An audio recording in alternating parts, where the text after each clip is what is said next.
Trabalhar com o prêmio Jornalista Abdias Nascimento foi de extremo prazer.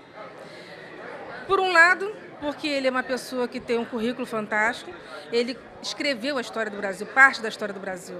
E como jornalista, para mim isso foi maravilhoso, porque além de eu conhecer a história, apesar de eu ser militante, ser ativista, mas eu também não conhecia completamente a história dele. Aliás, acho que ninguém conhece completamente a história de ninguém.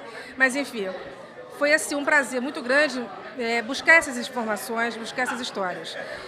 Ele foi uma série de coisas. Ele é um homem multifacetado, né? Poliforme, como diz o ministro André. E, por outro lado, assim, bacana também é ver que muitos colegas jornalistas conheciam o trabalho da Abdias como senador, como político, mas não o outro lado como jornalista.